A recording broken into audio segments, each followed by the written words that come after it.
पहला जो विधेयक व्यापार से संबंधित है उसमें हम 3-4 प्रावधान कर रहे हैं।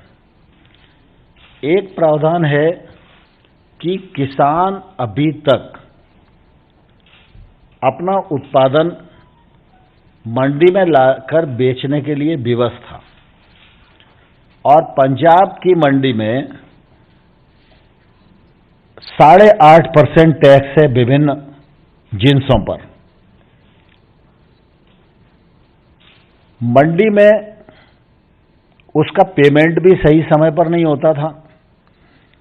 8.5% टैक्स चुकाना पड़ता था। जो व्यापारी खरीदता था वो 8.5% कम में खरीदता था। दूसरा, किसान को अपने घर से लेकर मंडी में आना पड़ता था और वहां पर किसान के उत्पादन की बोली लगती थी।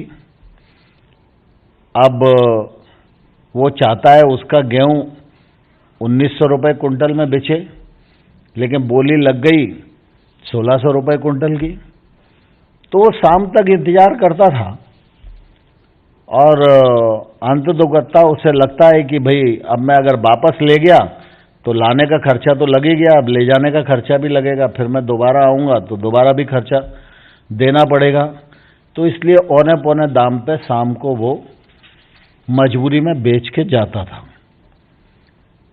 हमने इस बिल के माध्यम से किसान को इस बात की स्वतंत्रता दी है कि जो मंडी प्रेमाइसेज राज्य सरकार का है उसकी परिधि के बाहर जो भी एरिया है, किसान का घर है, किसान का खेत है, वेयर हाउस है या और कोई स्थान जहां किसान ने अपने उत्पादन को रखा हुआ है, उस स्थान से अब किसान किसी भी स्थान पर, मतलब वो राज्य के भीतर हो सकता है, जिले के भीतर हो सकता है, वो राज्य के बाहर भी हो सकता है, किसी भी स्थान पर किसी भी व्यक्ति को किसी भी कीमत पर अपना उत्पादन बेचने के लिए स्वतंत्र हो गया है। इस विधेयक के माध्यम से यह अधिकार किसान को मिला है, जो वर्षों से किसान की एक मांग चली आ रही थी।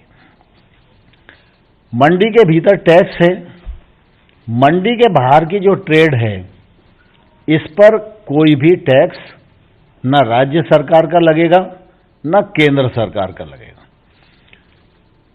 तीसरा, कोई भी एक्ट अभी तक किसान को उसका पेमेंट कब मिलेगा इसकी गारंटी नहीं देता। यह विधेयक किसान को तत्काल भुगतान अथवा अगर कोई ऐसी परिस्थिति है कि शनिवार को सौदा हो रहा है, दूसरे दिन रविवार है, बैंक नहीं खुलेगी या और कोई छुट्टी का दिन है, कोई और परेशानी है, ऐसा कुछ है, तो अधिकतम 3 दिन के भीतर उसको भुगतान करना ही पड़ेगा। इससे अंतर्राज्यीय व्यापार को बढ़ावा मिलेगा, किसान को उसके उत्पादन का उचित मूल्य मिलेगा। अभी एक मंडी में 25-30 लाइसेंसी व्यापारी होते हैं, वो ही प्रतिस्पर्धा में होते हैं। इसके कारण प्रतिस्पर्धा बढ़ेगी क्योंकि मंडी के बाहर ट्रेड होगा, कोई भी व्यक्ति ट्रेड कर सकता है, जिसके पास पैन कार्ड है वो ट्रेड कर सकता है। ये मानक हम लोगों ने तय किया है।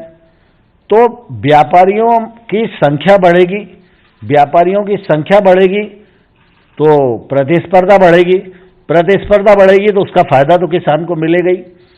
तो 2 तरीके से किसान को फायदा मिलेगा। एक तो प्रतिस्पर्धा बढ़ेगी तो किसान को फायदा मिलेगा, टैक्स माइनस होगा तो किसान को फायदा मिलेगा, और अगर व्यापार किसान के घर से ही हो गया तो किसान की जो परिवहन की लागत है वह भी बचेगी। अब इसमें कोई भी प्रावधान ऐसा नहीं है जिससे किसान का नुकसान होने वाला हो।